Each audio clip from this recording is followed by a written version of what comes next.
ఓం శ్రీ మహాలక్ష్మీదేవియే నమః. మగవాళ్ళని అనుమతించని ఆలయాలు ఉన్నాయా? మీకు తెలుసా? మగవాళ్ళను అనుమతించని కొన్ని ఆలయాలు మన భారతదేశంలో ఉన్నాయి. అవును, మీరు విన్నది కరెక్టే.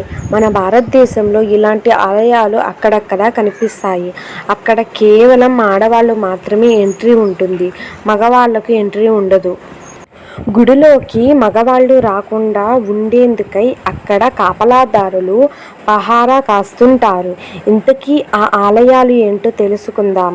బ్రహ్మదేవునికి ఆలయాలు అరుదు. అలాంటి ఆలయాల్లో ఒకటి రాజస్థాన్లోని పుష్కర్లో కలదు. బ్రహ్మదేవుడు మగవాడు అయినప్పటికీ ఈ ఆలయంలో మగవాళ్లకు ప్రవేశం లేదు.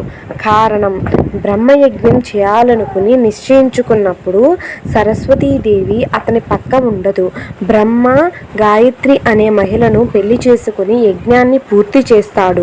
తీరా తిరిగొచ్చాక సరస్వతి విషయం తెలుసుకుని శపిస్తుంది.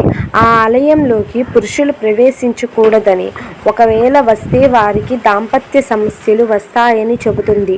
అందుకే మగవాళ్ళు అటుపక్క పోరు. దేవి ఆలయం కన్యాకుమారిలో కలదు. ఇందులో ప్రధాన దేవత దుర్గామాత. దేశంలోని 51వ శక్తి పీఠాలలో ఇది ఒకటి. అమ్మవారిని భాగతి మాతగా పిలుస్తారు. ఈ ఆలయంలో కూడా పురుషులు వెళ్లరు. గుడి చుట్టూ 3 సముద్రాలు, బంగాళాఖాతం, అరేబియా హిందూ ఉన్నాయి. అట్టుకల్ దేవాలయం కేరళ రాష్ట్రంలో కలదు. గుడిలో పార్వతీదేవి కొలువై ఉంటుంది. ప్రతి ఏటా నిర్వహించే ఉత్సవాలకు, ఊరేగింపులకు కేవలం మహిళలు మాత్రమే వెళ్తారు. ఒక్క మగాడు అటువైపు వెళ్ళడు. వెళితే పాపాలు చుట్టుకుంటాయని వారి భావన. మాతా ఆలయం బీహార్ రాష్ట్రంలోని ముజఫర్పూర్ పట్టణంలో కలదు. అమ్మవారికి ఏటా కొన్ని ప్రత్యేక రోజులలో పూజలు నిర్వహిస్తారు.